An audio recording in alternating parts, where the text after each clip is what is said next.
ఇప్పుడు ఇది చిన్నది. middle. Okay. Om Guru Bhyo Namaha. Freedom from the known. Day 22, 20th December 2022. Page number 137. PDF page 147, chapter 13. Ideas have become far more important. అక్కడ నుంచి start చేయాలి. అవునండి, వచ్చింది. మీ page number నా పేజ్ నెంబర్ డిఫరెంట్ కానీ సేమ్ ప్రాసెస్ దగ్గర ఆగింది. Okay. Okay. Ideas have become far more important to us than action. Ideas so cleverly expressed in books by the intellectuals in every field. The more cunning, the more subtle those ideas are, the more we worship them and the books that contain them. We are those books, we are those ideas, so heavily conditioned are we by them. We are forever discussing ideas and ideals and dialectically offering opinions. Every religion has its dogma, its formula, its own scaffold to reach the gods, and when inquiring into the beginning of thought, we are questioning the importance of this whole edifice of ideas. We have separated ideas from action because ideas are always of the past and action is always the present. That is, living is always the present. We are afraid of living, and therefore the past as ideas has become so important to us. Okay. Ideas అంటే ఈ ఉద్దేశాలు అనేవి చాలా ముఖ్యమైపోయాయి మనకి పని కంటే. Ideas ఎంతో క్లెవర్గా express చేస్తూ ఉంటాం పుస్తకాల్లో. తర్వాత తెలివైన వాళ్ళు ప్రతి ఫీల్డ్లో ఎక్స్ప్రెస్ చేస్తారు. ఎంత కన్నింగ్గా ఉంటే, అంత సూక్ష్మంగా ఉంటే ఆ ఐడియాస్ కూడా వాటిని మనం అంత జాగ్రత్తగా పూజిస్తాం. ఆ పుస్తకాలు అవన్నీ ఉన్న అలాంటి ఐడియాస్ ఉన్న పుస్తకాలను కూడా మనం పూజిస్తాం. మనమేమోని ఆ పుస్తకాలు ఆ ఐడియాస్ అయి ఉన్నాం. అందుకని మనం చాలా బరువుగా ఎక్కువగా కండిషన్ అయిపోయాం. అందుకని మనం నిరంతరంగా డిస్కస్ చేస్తూ ఉంటాం ఐడియాస్ కోసం, ఆ ఆదర్శాల కోసం. డైలెక్టికల్లీ ఆఫరింగ్ ఒపీనియన్స్. డైలెక్టికల్లీ అంటే రకరకాలుగా డైలెక్టికల్ మీనింగ్ వస్తుంది చూడండి. ఆఫరింగ్ ఒపీనియన్స్, మన అభిప్రాయాల్ని చెప్తూ ఉంటాం. డైలెక్టికల్ పదం సామాన్యంగా బాగా తెలుసున్నదే, కానీ ఇప్పుడు మర్చిపోయాను.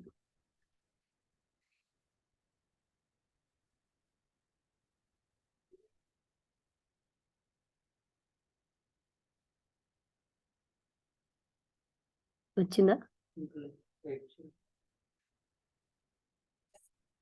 ఫోల్డ్ ఒకటి.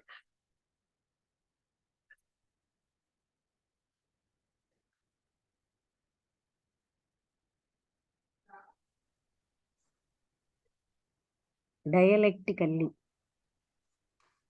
డైలెక్ట్ అంటే ఏంటండి? డైలెక్ట్ అంటే భాష, లిపియా అయినా వచ్చిందండి మీకు? ఇంకా రాలేదా? ఏంటొచ్చింది? మాండలికం. ఇంకా రీజియన్.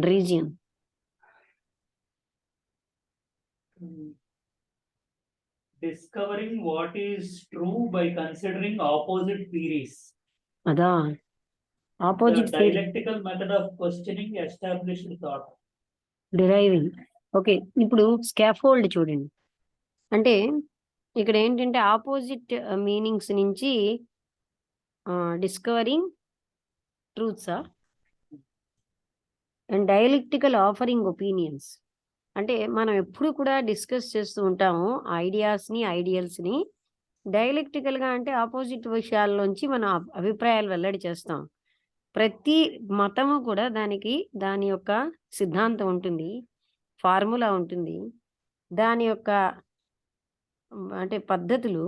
స్కాఫోల్డ్ అంటే చూడండి, వచ్చిందా? టు రీచ్ శాస్త్రం, న్యాయశాస్త్రం అని మీమాంస. Dialect dialect అంటేనా? తర్కశాస్త్రము, న్యాయశాస్త్రము, మీమాంస. అవునా? తర్కశాస్త్రం ప్రకారం ఒపీనియన్స్ ఎక్స్ప్రెస్ చేస్తున్నాం. స్కాఫోల్డ్ అంటే అయితే తెలుగులో హ్మ్? పరంజా. పరంజావా? ఆ. పిల్లంటే మార్జాల పరంజా అంటే ఏమిటండి? అంటే ఇప్పుడు మీరు అలా చెప్పండి. స్కాఫోల్డ్ అంటే ఇది మేడం, సపోర్టివ్ కడతారు కదా. ఆహా.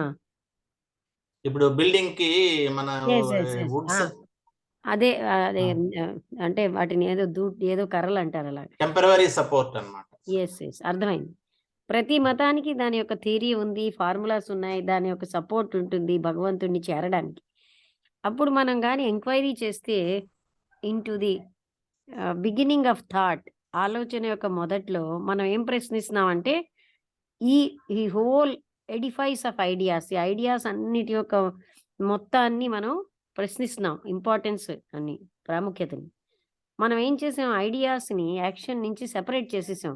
ఎందుకంటే ఐడియాస్ ఎప్పుడు కూడా పాస్ట్కి చెందుతాయి, యాక్షన్ ఎప్పుడు కూడా ప్రజెంట్కి చెందుతుంది.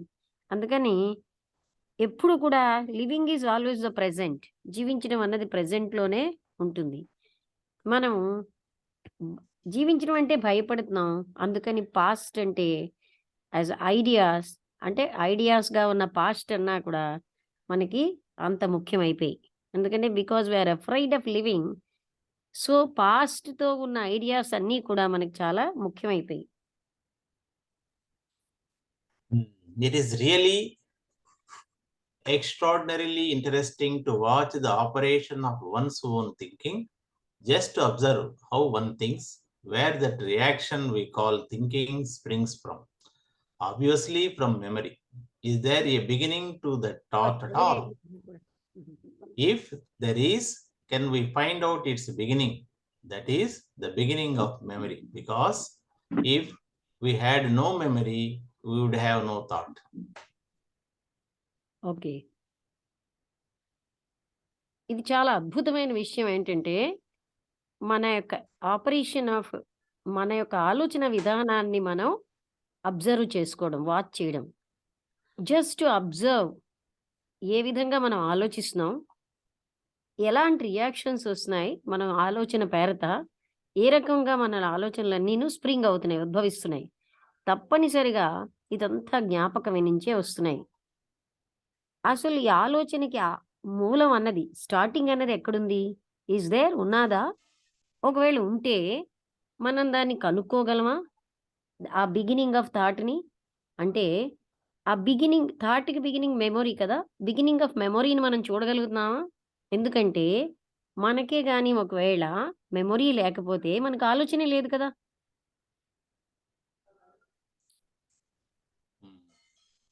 We have seen how thought sustains and gives continuity to a pleasure that we had yesterday, and how thought also sustains the reverse of pleasure, which is fear and pain.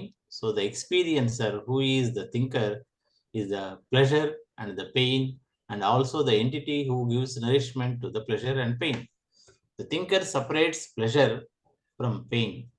He does not see that in the very demand for the pleasure is inviting pain and fear. Thought in human relationships is always demanding pleasure, which it covers by different words like loyalty, helping, giving, sustaining, serving. I wonder why we want to serve. The petrol station offers good service. What do those words mean? To help, to give, to serve. What is it all about? Does a flower full of beauty, light, and loveliness say, I am giving, helping, serving? Is it? It is. And because it is not trained to do anything, it covers the earth. Okay,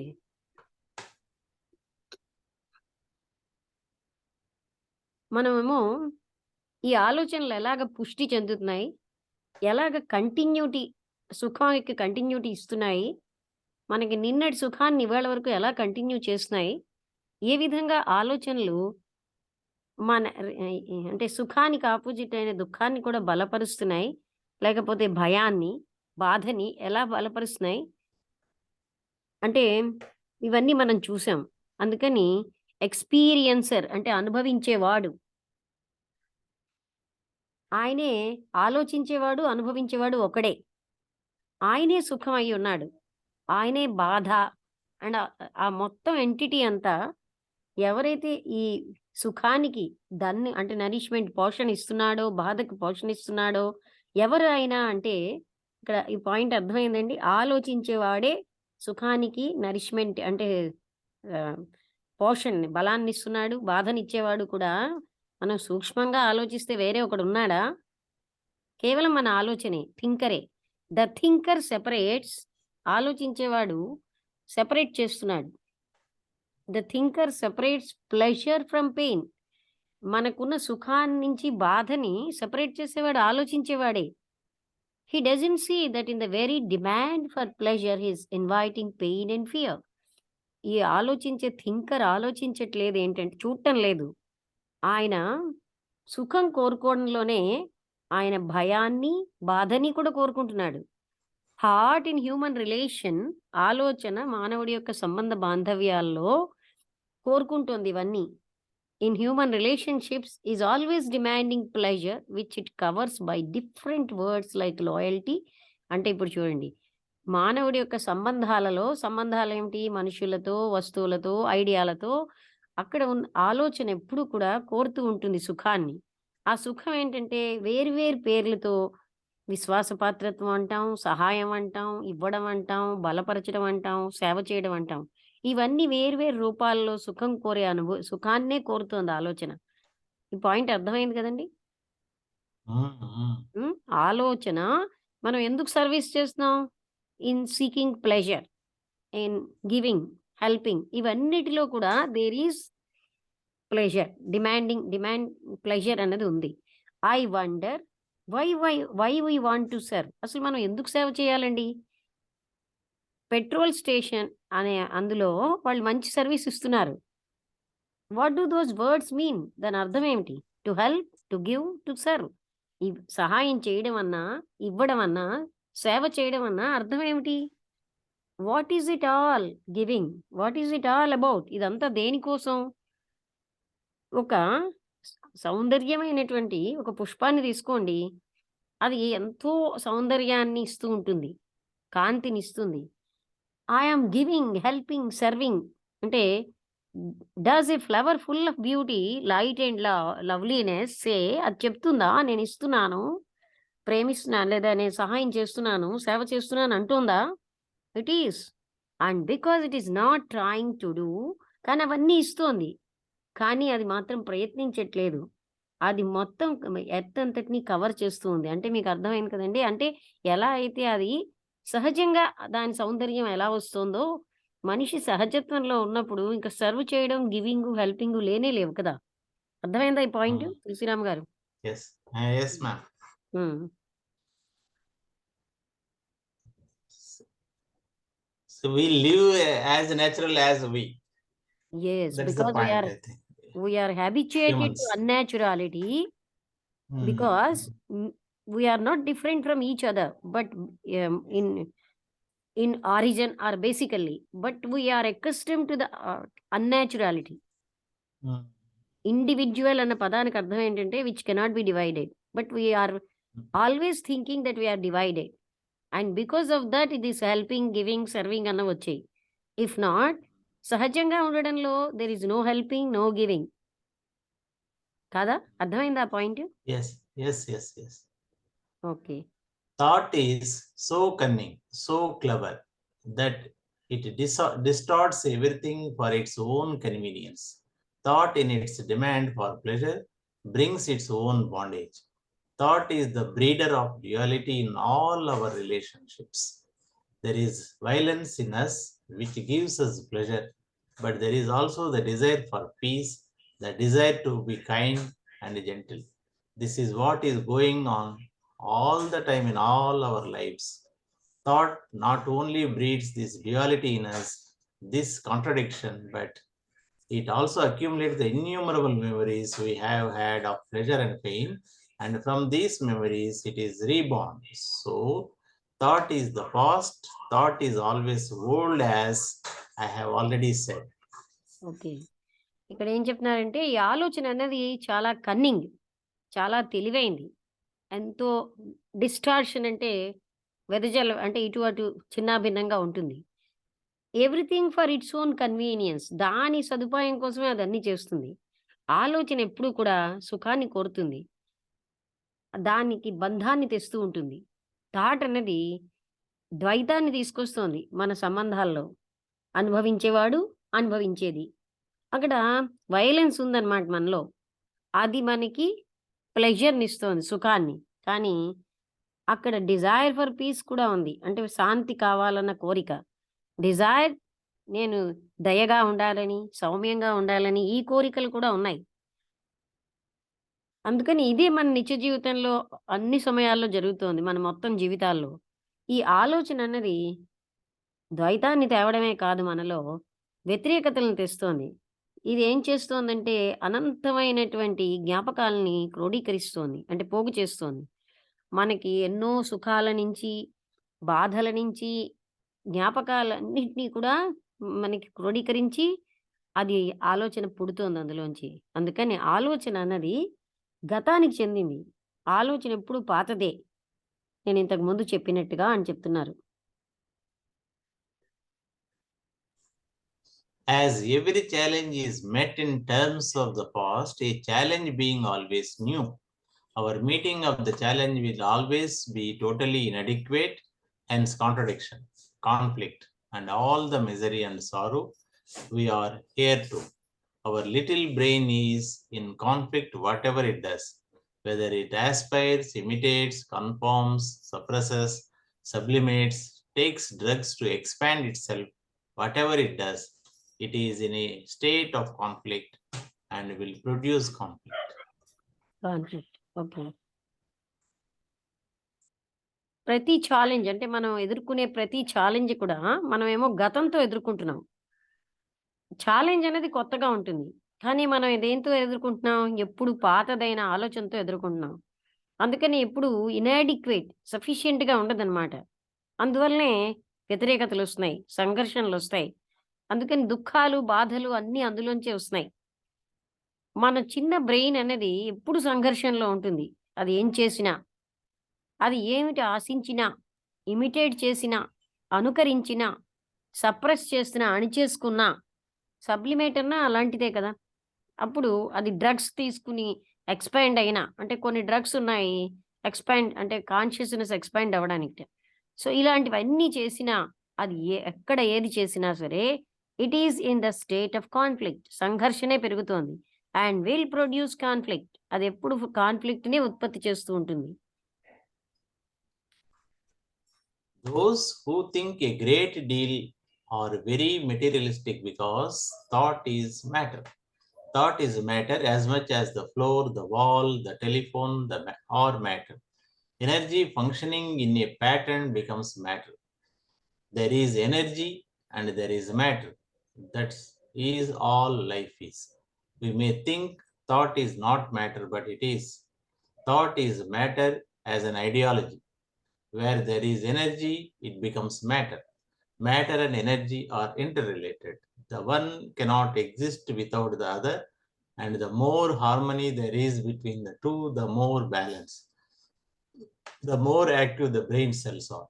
Thought has set up this pattern of pleasure, pain, fear, and has been functioning inside it for thousands of years and cannot break the pattern because it has created it. Okay. ఎవరైతే ఎక్కువగా ఆలోచిస్తూ ఉంటారో, వాళ్ళు చాలా ఎక్కువగా మెటీరియలిస్టిక్‌గా ఉంటారు. ఎందుకంటే thought అన్నది మ్యాటరే. అంటే సటిల్, సూక్ష్మతరమైన మ్యాటర్ అంటారు. అంటే మామూలుగా థియోసాఫికల్ సొసైటీలో కూడా మ్యాన్ అండ్ హిస్ బాడీస్‌లో భౌతిక శరీరం స్థూలమైన పదార్థాలతో ఉంటే, కామ శరీరం అంతకంటే సూక్ష్మం. అంతకంటే సూక్ష్మమైనది ఏంటి అంటే మానసిక శరీరం. సో, మానసిక శరీరం ఈజ్ థాట్. థాట్ అనేది కూడా మ్యాటరే. Thought is matter. ఎంతవరకైతే ఫ్లోర్, నేల ఎలా మ్యాటరో, గోడ ఎలాగ మ్యాటరో, టెలిఫోన్ ఎలాంటిది మ్యాటరో, అదే విధంగా థాట్ కూడా మ్యాటరే. ఎనర్జీ అన్నది ఒక పర్టిక్యులర్ పద్ధతిలోనే పనిచేస్తూ ఉంటుంది. ఎందుకంటే అలా పనిచేస్తే అది మ్యాటర్ అవుతుంది. అంటే శక్తిని క్రోడీకరిస్తే మ్యాటర్ అవుతుందని, మ్యాటర్‌ని విచ్ఛిన్నం చేస్తే శక్తి వస్తుందని ఐన్‌స్టీన్ E = mc² అనేది ఈక్వేషన్‌లో చెప్పినట్టుగా ఎనర్జీ అన్నది ఒక పర్టిక్యులర్ ప్యాటర్న్‌లో ఉంటే అది మ్యాటర్ అవుతుంది. అందుకని ఎక్కడ ఎనర్జీ ఉంటే అక్కడ మ్యాటర్ ఉంది. That is all life is. ఇదంతా లైఫ్ అంటేనే. మనమేమో ఆలోచనని ఆలోచించొస్తూ thought is not matter but it is. ఆలోచన మ్యాటర్ కాదని మనం ఆలోచిస్తాం. కానీ అది మ్యాటరే. ఆలోచన మ్యాటర్ యాజ్ ఒక ఐడియాలజీ లాగే ఆలోచన కూడా ఒక matter. Where there is energy it becomes matter. ఎక్కడైతే ఎనర్జీ ఉందో అది మ్యాటర్‌గా తయారవుతుంది. మ్యాటరు, ఎనర్జీ ఇవన్నీ ఒకదానితో ఒకటి ఈ 2 కూడా అంతర్గతంగా ఒకదానితో ఒకటి సంబంధం కలిగి ఉన్నాయి. ఇంటర్ రిలేటెడ్ ఒకదానితో ఒకటి బ బంధం కలిగి ఉన్నాయి. మరొకటి లేకుండా ఇది ఒకటి ఎగ్జిస్ట్ అవ్వదు. మ్యాటర్ లేకుండా ఎనర్జీ ఉండదు. ఎనర్జీ లేకుండా మ్యాటర్ ఉండదు. అందుకని ఎన్ ఎంతవరకు ఈ రెండిటి మధ్య హార్మోనీ సమరసత ఉంటుందో అంత బ్యాలెన్స్ ఉంటుంది. అంత యాక్టివ్‌గా బ్రెయిన్ సెల్స్ కూడా ఉంటాయి. ఆలోచన ప్లెజర్ యొక్క ప్యాటర్న్ ఏ విధానంగా అయిన సుఖం, ఏ విధమైన బాధ, ఏ విధమైన భయం కావాలన్నది ఆలోచన సెట్ చేస్తుందనమాట. And has been functioning inside it for thousands of years. అది లోపలట మానవుడి బ్రెయిన్‌లో వేల కొలది సంవత్సరాల నుంచి పనిచేస్తోంది. అందుకని అది ఏర్పరచుకున్న ప్యాటర్న్‌ని అది బ్రేక్ చేయలేకపోతుంది. ఎందుకంటే ఆ ప్యాటర్న్ ఆలోచనే క్రియేట్ చేసింది. అర్థమైందా ఈ విషయం? A new fact cannot be seen by thought. It can be understood later by thought verbally, but the understanding of a new fact is not reality to thought. Thought can never solve any psychological problem, however clever, however cunning, however erudite, whatever the structure the thought creates through science, through an electronic brain, through compulsion or necessity. Thought is never new, and therefore it can never answer any tremendous questions. The old brain cannot solve the enormous problem of living. ఇది important point. ఒక కొత్త నిజం అనేది ఆలోచన కనిపెట్టలేదు. ఎందుకంటే ఆలోచన ఎప్పుడు గతానికి చెందింది. It can be understood later. ఆలోచన వల్లే ఆ కొత్తది అర్థమవుతుంది వెర్బల్‌గా మాటలతో. కానీ the understanding of a new fact, ఒక కొత్త నిజం అన్నది is not really to thought. ఆలోచనకి అది అర్థం అవ్వదు. ఆలోచన ఎప్పుడు కూడా ఏ సమస్యని ఎనీ సైకలాజికల్ ప్రాబ్లమ్, మానసికమైన ఏ సమస్యని అది పరిష్కరించలేదు. హవెవర్ క్లెవర్, ఎంత క్లెవర్‌గా ఉన్నా, ఎంత కన్నింగ్ అయినా సరే, ఎంత తెలివైందైనా, అక్కడ wherever the structure thought creates through science, అంటే ఎక్కడెక్కడైతే దీన్ని ఆలోచన సైన్స్ ద్వారా గానీ, ఒక ఎలక్ట్రానిక్ బ్రెయిన్ ద్వారా గానీ, త్రూ కంపల్షన్ ఆర్ అవసరం వల్ల గానీ, కంపల్షన్ వల్ల గానీ, థాట్ ఈజ్ నెవర్ న్యూ.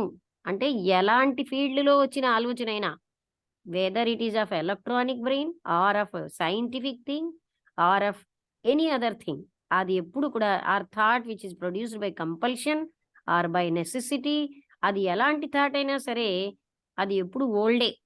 ఎందుకంటే thought is of the past. Thought is never new and therefore it can never answer any tremendous question. అద్భుతమైన ఏ ప్రశ్నకి కూడా ఆలోచన సమాధానం ఇవ్వలేదు. ఎందుకంటే గతం నుంచి వచ్చింది ఎటువంటి ఏ ఫీల్డ్‌కి చెందిన ఆలోచన అయినా.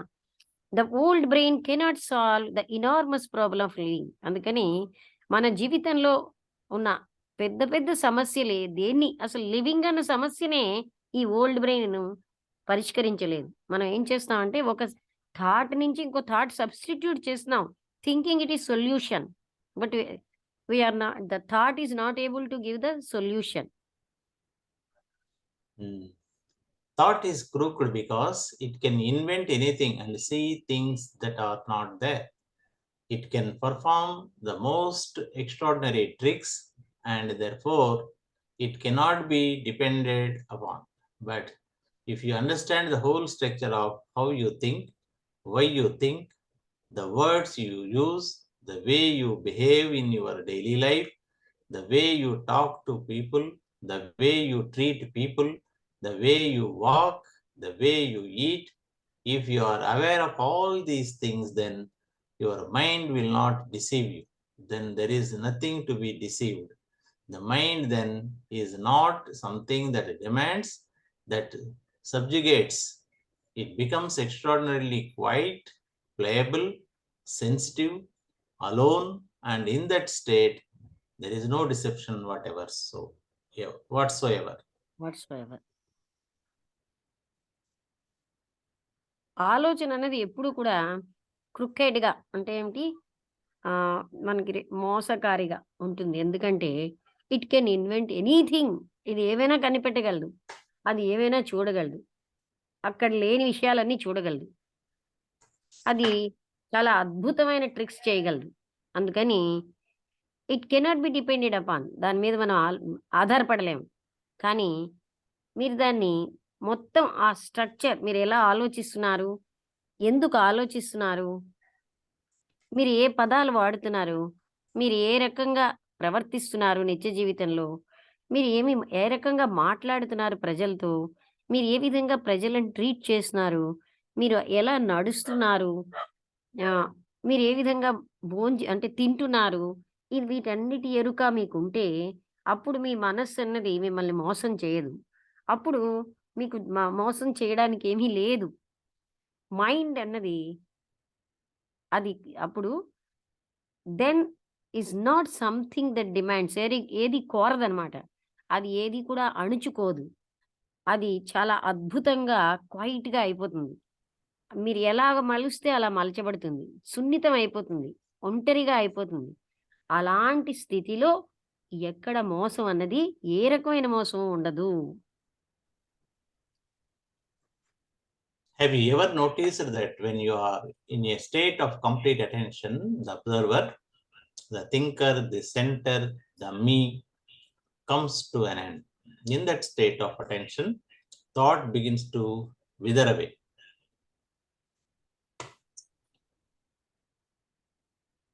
ఇంకా పాసేజ్ ఉందండి. మీ దాంట్లో అయిపోయిందా? అయిపోయింది మేడం. చదవండి. చదవనా ఇంకొక మా paragraph? కంటిన్యూయేషన్ ఉంది. Okay. If one wants to see a thing very clearly, one's mind must be very quiet, without all the prejudices, the chattering, the dialogue, the images, the pictures, all that must be put aside to look. And it is only in silence that you can observe the beginning of thought, not when you are searching, asking questions, waiting for a reply. So it is only when you are completely quiet, right through your being, having put that question, what is the beginning of thought, that you will begin to see out of that silence how thought takes shape. Okay. మీరు ఎప్పుడైనా సరే complete అటెన్షన్‌లో ఎప్పుడైతే ఈ observer చూసేవాడు, ఆలోచించేవాడు, లేకపోతే ఆలోచించేవాడు నేనై ఉన్నాను. మనం నేను అంటున్న నేను అదే సెంటర్ అయి ఉంది. అది మీరు ఏ విధంగా అంతమవుతుందో ఎప్పుడైనా అబ్జర్వ్ చేశారా? అలాంటి స్థితి అంటే టోటల్ అటెన్షన్‌లో థాట్ అనేసి నెమ్మదిగా విథర్ అయిపోతుంది. అంటే ఏంటి? డిసపియర్ అయిపోతుంది. ఒకవేళ ఎవరైనా సరే ఈ విషయాన్ని క్లియర్‌గా చూడదలుచుకుంటే ఆయన యొక్క మనస్సు అన్నది చాలా ప్రశాంతంగా క్వైట్‌గా ఉండాలి. ఏ రకమైనటువంటి ప్రెజుడిసెస్ అంటే ముందు ఏర్పరచుకున్న దురభిప్రాయాలు లేకుండా, ఏ రకమైన మాటలు మనస్సుతో మాట్లాడే మాటలు లేకుండా, డయలాగ్స్ లేకుండా, ఊహాత్మక చిత్రాలు లేకుండా, పిక్చర్‌లు లేకుండా ఉండాలి. అవన్నీ కూడా పక్కకి తోసేయాలి. అప్పుడు మాత్రమే సైలెన్స్ అన్నది అలాంటి సైలెన్స్‌లో మీరేం చేయగలరంటే ఆలోచన యొక్క మూలాన్ని అబ్జర్వ్ చేయగలరు. మీరెప్పుడైతే ఏదైనా వెతుకుతున్నారో, ఏదైనా ప్రశ్నిస్తున్నారో, దేనికోసమైనా ఒక ఆన్సర్ కోసం వెయిట్ చేస్తున్నప్పుడు అది సంభవం కాదు. అందుకని ఎప్పుడైతే మీరు సంపూర్ణమైనటువంటి ప్రశాంతతతో ఉంటారో, మీరు అంటే రైట్ త్రూ యువర్ బీయింగ్ అంటున్నారు. అంటే టోటల్‌గా మనస్సు, హార్టు మొత్తం అంతటితోటి మనం క్వైట్‌గా ఉండగలుగుతున్నాము. అప్పుడు హ్యావింగ్ పుట్ థాట్ క్వెషన్, అప్పుడు what is the beginning of the thought అన్న ప్రశ్న వేసుకుంటే you will begin to see, అప్పుడు మీరు చూడగలరు ఔట్ ఆఫ్ దాట్ సైలెన్స్, అటువంటి సైలెన్స్‌లోంచి ఏ విధంగా థాట్ అన్నది రూపుదిద్దుకుంటోందన్నది మనం చూడగలం. If there is an awareness of how thought begins, then there is no need to control thought. We spend a great deal of time and waste a great deal of energy all through our lives, not only at school, trying to control our thoughts. This is a good thought. I must think about it a lot. This is an ugly thought. I must suppress it. There is a battle going on all the time between one thought and another, one desire and another, one pleasure dominating all other pleasures. But if there is an awareness of the beginning of thought, then there is no contradiction in thought. ఒకవేళ మనకి ఎరుక అన్నది ఉందనుకోండి, ఏ విధంగా ఆలోచన start అవుతోందో, begin అవుతోందో, అక్కడ ఏంటంటే control చేసుకోవాల్సిన అవసరం ఉండదు. అంటే ఆలోచన ఉద్భవించినప్పుడే మనం చూస్తే కంట్రోలింగ్ అనే పరిస్థితే లేదు. మనం చాలా ఎక్కువ టైముని మన జీవితంలో ఎక్కువ టైం ఎనర్జీని దేనికి స్పెండ్ చేస్తున్నాం అంటే మన జీవితం అంతా స్కూల్లోనే కాదు, మనమేమో కంట్రోల్ అంటే నాట్ ఓన్లీ ఎట్ స్కూల్లో మాత్రమే కాదు. కంట్రోల్ చేసుకుంటాం అన్నమాట. మన ఆలోచనలన్నిటిని కంట్రోల్ చేసుకోవడానికి వాడతాం. ఇదొక మంచి ఆలోచన, నేను దీన్ని ఎక్కువగా ఆలోచించాలి. ఇదొక చెడ్డ ఆలోచన, దీన్ని నేను అణిచేయాలి. ఈ విధంగా మనలో ఒక యుద్ధం జరుగుతూ ఉంటుంది. అన్ని సమయాల్లో. ఒక థాట్‌కి మరొక థాట్‌కి మధ్యలో. ఒక కోరికకి మరొక కోరిక, ఒక సుఖానికి ఇంకొక సుఖం అధిగమిస్తూ ఉంటుంది. కానీ ఒకవేళ మనకి ఎరుక ఉందనుకోండి, ఈ థాట్ యొక్క స్టార్టింగ్ నుంచే అప్పుడు ఈ రకమైనటువంటి వ్యతిరేకతలన్నవి ఉద్భవించవు, ఉండవు. మరి ఆ స్టేజ్‌లో ఏం జరుగుతుంది madam?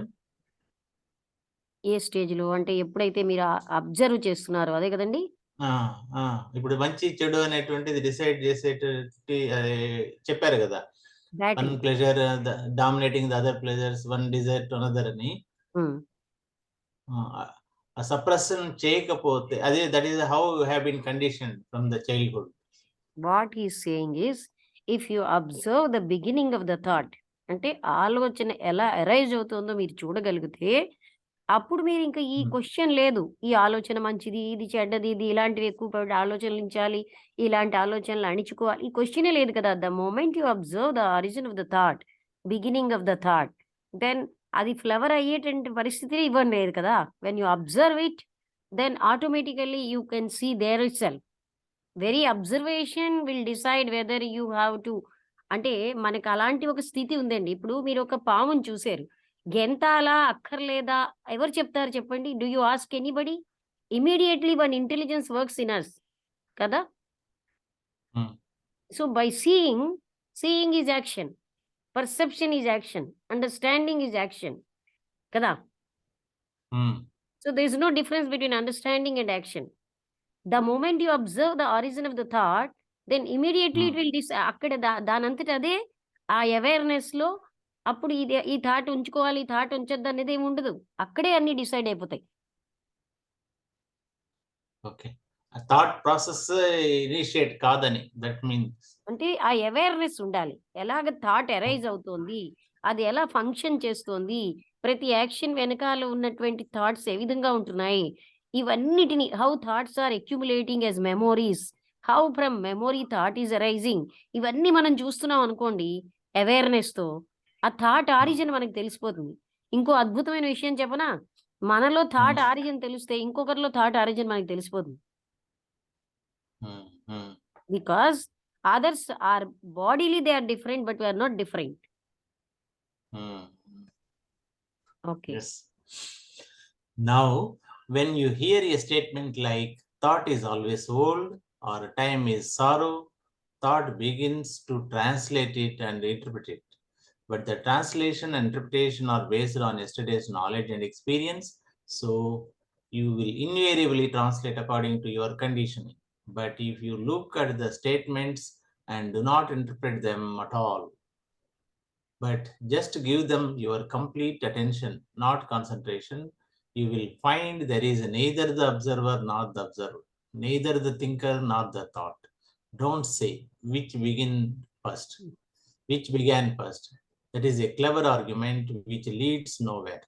You can observe in yourself that as long as there is no thought, which doesn't mean a state of amnesia, a blankness. As long as there is no thought derived from memory, experience, or knowledge, which are all of the past, there is no thinker at all. This is not philosophical or mystical affair. We are dealing with actual facts, and you will see, if you have gone this far in the journey, that you will respond to a challenge, not with the old brain, but totally new. Madam, 3 minutes. Okay. ఇది మీకు అర్థమవుతే okay. లేతే నేను మళ్ళీ రేపు explain చేస్తాను. ఇదేమో చాలా ముఖ్యమైన విషయం. మీరెప్పుడైతే ఒక స్టేట్‌మెంట్ థాట్ అనేది ఎప్పుడు ఓల్డ్ అనేది విన్నాం. అలాంటప్పుడు లేకపోతే టైమే దుఃఖము అని విన్నాం. థాట్ ఏం చేస్తుందంటే దాన్ని ఇంటర్ప్రిట్ చేస్తుంది, వివరిస్తుంది. కానీ ఈ ట్రాన్స్‌లేషను లేదా ఈ ఇంటర్ప్రిటేషన్ అన్నవి అవన్నీ కూడా నిన్నటి నాలెడ్జ్ మీద ఆధారపడి ఉన్నాయి. నిన్నటి నాలెడ్జ్‌నే మనం ఎక్స్‌పీరియన్స్ అంటున్నాం. అనుభూతి. నిన్నటి నాలెడ్జ్ లేతే నిన్నటి అనుభూతి మీద ఆధారపడతాయి. అందుకని మీరు ఎప్పుడు కూడా మీ యొక్క కండిషనింగ్ తోటే ఉంటారు. యూ విల్ అంటే ఇనెవిటబుల్లీ తప్పనిసరిగా మీకున్న కండిషనింగ్ తోటే ఇప్పుడు ఏదైనా అంతే కదండీ! మనకున్న కండిషనింగ్స్ తోటే మనం ఏదైనా వివరిస్తాం. కానీ if you look at the statement and do not interpret them all, దాన్ని మీరు చూసి దాన్ని వివరించారనుకోండి, just give them your complete attention. దాని మీద మీరు కంప్లీట్ అటెన్షన్ పెట్టండి. అటెన్షన్‌కి, కాన్సంట్రేషన్‌కి చాలా తేడా ఉంది. అటెన్షన్‌లో కంట్రోల్ లేదు. కాన్సంట్రేషన్‌లో కంట్రోల్ ఉంది. ఎఫర్ట్ లేదు. అటెన్షన్‌లో, కాన్సంట్రేషన్‌లో ఎఫర్ట్ ఉంది. అప్పుడు అందుకని కాన్సంట్రేషన్ కాదు, అటెన్షన్ పెట్టమంటున్నారు. You will find there is neither the observer. అప్పుడు ఇంత టోటల్ అటెన్షన్‌లో మీకేం తెలుస్తుందంటే అక్కడ అబ్జర్వరు లేడు. అబ్జర్వ్ చేసేది లేదు. ఆలోచించేవాడు లేడు. ఆలోచన లేదు. అప్పుడు మీరిలా అనకండి. ఏది మొదలవుతుంది అనేటి క్లెవర్ క్వెషన్‌లు అడక్కండి. అని చాలామంది అడుగుతారు కదా! చెట్టు ముందా? విత్తు ముందా? ఇది ముందా? అది ముందా? అలాంటి క్లెవర్ ఆర్గ్యుమెంట్ ఇక్కడ అదేమో నోవేర్ ఎక్కడికి తీసుకెళ్ళదు. అలాంటి ఆర్గ్యుమెంట్ మొదలెట్టకండి. You can observe in yourself అంటే ఏమిటి అబ్జర్వ్ చేస్తారంటే ఎంతవరకు ఆలోచన లేదో అప్పుడు దాని అర్థం ఏంటంటే మీరేదో మత్తులోకెళ్ళిపోయారనో, బ్లాంక్ అయిపోయిందనో అర్థం కాదు. As long as there is no thought derived from memory. మీకున్న జ్ఞాపకాల్లోంచి వచ్చిన ఆలోచన ఎంతకాలమైతే లేదో, లేకపోతే మీ అనుభూతిలోంచి వచ్చిన ఆలోచన లేకపోతే, లేతే మీ పాత జ్ఞానంలోంచి వచ్చిన ఆలోచనే లేకపోతే, గతంలోంచి వచ్చిన ఆలోచన లేకపోతే ఆలోచించేవాడే లేడు. దిస్ ఈజ్ నాట్ ఎ ఇదేమి ఫిలాసాఫికల్ స్టేట్మెంట్ కాదు. మిస్టికల్ ఎఫైర్ అంతకంటే కాదు. ఇదొక యదార్థం. We are dealing with actual facts. మనం కేవలం యదార్థంతోటి డీల్ చేస్తున్నాం. You will see if you have gone this. మీరు కూడా చూడగలరు దీంట్ లోపలికి మీరు ప్రయాణిస్తే that you will respond to a challenge. మీరు ఛాలెంజ్‌కి రెస్పాన్స్ అన్నది ఓల్డ్ బ్రెయిన్‌తో కాదు, టోటల్లీ న్యూగా ఇవ్వగలరు. అంటే ఆలోచనతో ఇచ్చే రెస్పాన్స్ ఎప్పుడు ఓల్డే. When there is no thought your challenge is new.